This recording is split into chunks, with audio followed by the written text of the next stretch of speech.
Online messenger app से बातचीत करते थे, जिससे कि कहीं कोई बात लीक ना हो और इनकी प्लानिंग का खुलासा ना हो जाए।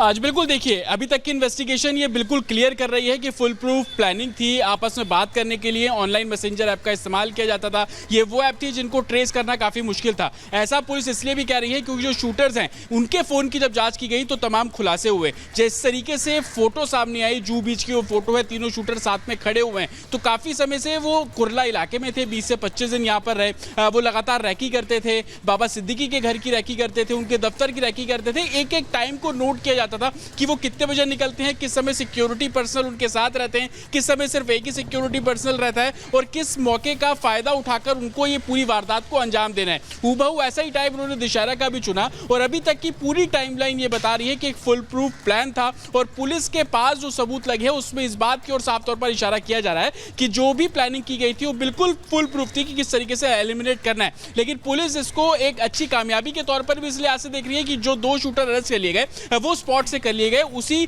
जगह से कर लिए गए जहां पर वो वारदात को अंजाम देने पहुंचे थे। लेकिन सवाल अभी भी ये खड़ा हो रहा है कि बाकी के 2 लोग कहां हैं। एक शूटर जो वहां से फरार हो जाता है और सबसे बड़ा जिशान अख्तर जो इस पूरे ऑपरेशन कह लीजिए या इस वारदात को मॉनिटर कर रहा था, लगातार गाइड कर रहा था, सर्विलांस पे था। बाबा सिद्दीकी की एक तरीके से लोकेशन उसके पास से, लगातार बोल रहा था कि आपको कब फायरिंग करना है, आप वेट कीजिए, जब बाबा सिद्दीकी अपनी गाड़ी के पास पहुंचेंगे उस समय उसको फायर करना है। तो तमाम ऐसी डिटेलिंग है जिसको क्राइम ब्रांच अपने रिकॉर्ड पर ले रही है और जो भी स्टेटमेंट मिल रहे हैं, चाहे उस पूजा के पंडाल में मौजूद लोग थे उनके भी आज स्टेटमेंट जो है वो दर्ज किए गए। जो उनके बेटे का दफ्तर था, जो सीसीटीवी फुटेज आसपास के पूरे उसकी टाइमलाइन को मैच किया गया। ये लोग जिस प्राइवेट ट्रांसपोर्ट से वहां पर पहुंचे थे उसको ट्रेस करने की जो कवायद है वो बहुत तेजी से की जा रही है। तो साफ तौर पर मुंबई क्राइम ब्रांच इस पूरे मामले को इन्वेस्टिगेट तो कर रही है, लेकिन उनके आगे सबसे बड़ी चुनौती है एक तो एज फैक्टर, क्योंकि एक आरोपी ने आज कोर्ट ने बोल दिया कि उसकी एज वो नाबालिग है, वो 17 साल है। कोर्ट ने भी उसके मेडिकल टेस्ट कराने की जो हिदायत है पुलिस ये भी कह रही है, जतिन आपको बता रहे हैं, जैसा कि पुलिस ये भी कह रही है कि आधार कार्ड पर जो शख्स अपने आप को नाबालिग बता रहा है, आधार कार्ड के मुताबिक उसकी उम्र 21 साल है। इसीलिए कोर्ट ने कुछ वक्त लिया है और इस पर भी जल्दी फैसला सामने आ जाएगा कि यह सच बोल रहा है या झूठ बोल रहा है। धन्यवाद जतिन आपका जानकारी के लिए। लेकिन इन सब के बीच पुलिस की ओर से लगातार कई दावे किए जा रहे हैं। मुंबई पुलिस ने बड़ा बयान दिया है बाबा सिद्दीकी हत्याकांड पर, क्योंकि मुंबई पुलिस की क्राइम ब्रांच ही पूरे मामले की जांच कर रही है और बड़ा दावा किया है बाबा सिद्दीकी हत्याकांड पर मुंबई पुलिस ने। उनका कहना है कि आरोपियों के पास से कई हथियार बरामद हुए हैं, यानी केवल जिस बंदूक से गोली चलाई गई है सिर्फ वही नहीं बल्कि कई हथियार बरामद हुए हैं। 2 लोग गिरफ्तार कर लिए गए। लॉरेंस बिश्नोई गैंग से कनेक्शन है इनका। सुनिए क्या कह रही है पुलिस। इस घटना के तुरंत बाद जो भी पुलिस वहां पे मौके पे मौजूद थी, इसमें निर्मल नगर पुलिस स्टेशन के एपीआई दाभाड़े और उनके साथ के अधिकारी और कर्मचारियों ने बहुत ही बड़ा साहस दिखाते हुए इमीडिएटली एक्शन लेते हुए 2 एक्यूज को स्पॉट पे ही पकड़ने में सफलता उनको मिली है और इस ऑफेंस का भी इन्वेस्टिगेशन क्राइम ब्रांच की तरफ से हर एक एंगल से किया जा रहा है।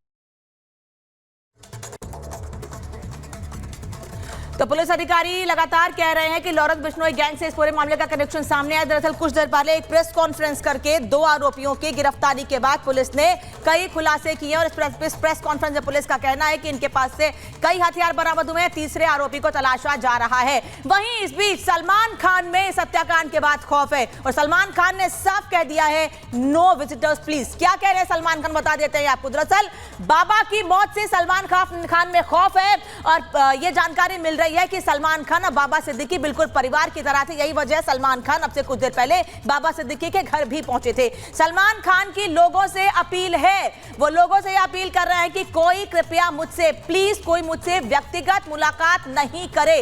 सलमान खान किसी से व्यक्तिगत मुलाकात नहीं करेंगे क्योंकि सलमान खान के घर की सुरक्षा भी बढ़ा दी गई है। सुरक्षा की वजह से सलमान खान ने यह फैसला लिया है। दरअसल सलमान खान के घर के बाहर कड़ी सुरक्षा व्यवस्था कर दी गई है। साथ ही घर के बाहर किसी को भी रुकने की इजाजत नहीं है। वो गैलेक्सी अपार्टमेंट जहां सलमान खान रहते हैं उसी घर के बाहर सुरक्षा बढ़ा दी गई है।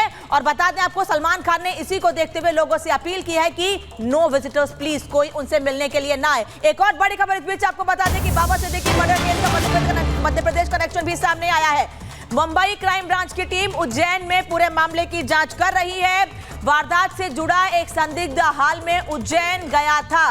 बाबा सिद्दीकी मर्डर केस का मध्य प्रदेश कनेक्शन सामने आया है। एक तरफ उत्तर प्रदेश हरियाणा से कनेक्शन सामने आ रहा है और मध्य प्रदेश कनेक्शन भी सामने आया है। मुंबई क्राइम ब्रांच की टीम उज्जैन में भी पूरे मामले की जांच कर रही है। यानी कि अब इस पूरे मामले में जहां से कनेक्शन सामने आ रहे हैं, पुलिस की टीम वहां जाकर छानबीन कर रही है। वारदात से जुड़ा एक संदिग्ध हाल में उज्जैन गया था। क्या करने उज्जैन गया था, किससे मुलाकात करने उज्जैन गया था, क्या कारण था उज्जैन जाने का, ये खुलासा अब पुलिस जल्द ही करेगी। उनकी हत्या ऐसी तरह से होती है जिनको सिक्योरिटी है, वाई स्टेटस की सिक्योरिटी है और उनकी हत्या होती है। उसका मतलब क्या है? हत्या के पीछे कारण कुछ भी हो, लेकिन हत्या हो गई है तो आपका फेल्योर है, मुख्यमंत्री का फेल्योर है। बीच बम्बई के एक इतने वरिष्ठ राजनेता की यूं इस तरह गोली मारकर हत्या कर दी जाए, ये सुनकर विश्वास नहीं होता। ये बड़ा ही दर्दनाक, अफसोसनाक और शिंदे और बीजेपी सरकार की सरासर नाकामी है ये।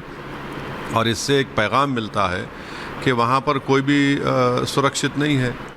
इतकी गंभीर घटना झाल्यानंतरही त्यांच्या नजरेसमोर फक्त खुर्ची आहे, आमच्या नजरेसमोर महाराष्ट्र आहे। ये दोनों, एक हरियाणा और उत्तर प्रदेश का है। तीसरा आरोपी की जो फरार है उसको पकड़ने के लिए पूरी पुलिस की टीम क्राइम ब्रांच काम कर रही है और उसको जल्दी पकड़ा जाएगा और ये तीनों के ऊपर कड़ी कार्रवाई हो जाएगी। तो एक तरफ इस पूरे मामले में राजनीति की जा रही है, वहीं दूसरी ओर सरकार का कहना है कि दोषी बख्शे नहीं जाएंगे। कोई भी कनेक्शन इस पूरे मामले में सामने आ रहा हो, दोषियों को बख्शा नहीं जाएगा। महाराष्ट्र के उप मुख्यमंत्री देवेंद्र फडणवीस ने भी यह बात कही है कि दोषी बख्शे नहीं जाएंगे और जल्द ही इस पूरे मामले में पूरी तस्वीर साफ हो जाएगी। वहीं महाराष्ट्र के मुख्यमंत्री एकनाथ शिंदे भी कह रहे हैं कि इस पूरे मामले को फास्ट ट्रैक कोर्ट में चलाया जाएगा, यानी सरकार इस पूरे मामले में संजीदा। यही वजह है कि मुंबई पुलिस की क्राइम ब्रांच ने तुरंत ही इस मामले में कार्रवाई करते हुए 2 लोगों को गिरफ्तार किया है। और अब ये तस्वीर आपको दिखा रहे हैं, हत्याकांड के तुरंत बाद की यह तस्वीर है कि किस तरीके से इस हत्याकांड के बाद पुलिस ने इन लोगों को गिरफ्तार किया है, इन दोनों आरोपियों को गिरफ्तार किया और इसके बाद इनसे पूछताछ की जा रही है। इसमें से एक को यानी गुरमेल सिंह को 7 दिन की रिमांड पर भेज दिया गया है और दूसरा जो कि यह दावा कर रहा है कि उसकी उम्र अभी 18 साल से कम है, उस आधार पर पुलिस जांच करे और कोर्ट के सामने साक्ष्य पेश करे। जो पुलिस दावा कर रही है कि आधार कार्ड के आधार पर एक और आरोपी की उम्र 21 साल है। जब पुलिस इस पूरे मामले में अपने दस्तावेज कोर्ट में पेश कर देगी, उसके बाद कोर्ट इस पर कोई फैसला लेगा। लेकिन 2 आरोपियों को पुलिस ने गिरफ्तार कर लिया है, तीसरे की तलाश जारी है और तलाश में उत्तर प्रदेश से लेकर हरियाणा तक हर जगह पर तलाश की जा रही है। लेकिन इस बीच आरोपी धर्मराज और आरोपी शिवा के परिवार का भी रिएक्शन सामने आ गया है। हमारे सहयोगी ने उनसे भी बातचीत की, सुनिए वो क्या कह रहे हैं। आपका बेटा कितने नंबर पे है? आप सबसे छोटा है वो कब गया था मुंबई? 2-3 महीना होगा सर। अच्छा, आपसे संपर्क में था वो? हाँ, कोई संपर्क नहीं। क्या बताता था आपको? जब हमसे फोन नंबर है ही नहीं तो संपर्क का ऑप्शन बताइए। अच्छा, इससे पहले क्या कई मामलों में और भी जा चुका है? वो जेल वगैरह कहीं जा चुका है? उनके लिए तो नहीं जाने तरह भैया, पौना 11 भंगाड़ के रखा है। खरीद नाम के लड़का रहा, वो एक दुकान पर भंगाड़ के काम करत रहा। अच्छा, कब गया था वो वहाँ? होलिन के 8 दिन बाद। अच्छा, क्या बताया आपके बेटे ने कि हम कहाँ काम कर रहे हैं, क्या है? कहा था फोन का बोकदार कर रही तरह तो कहा था हमारे हम यहाँ भंगाड़ काम करी थे, इसे पानी गिरा था, धंधा नहीं हुआ था।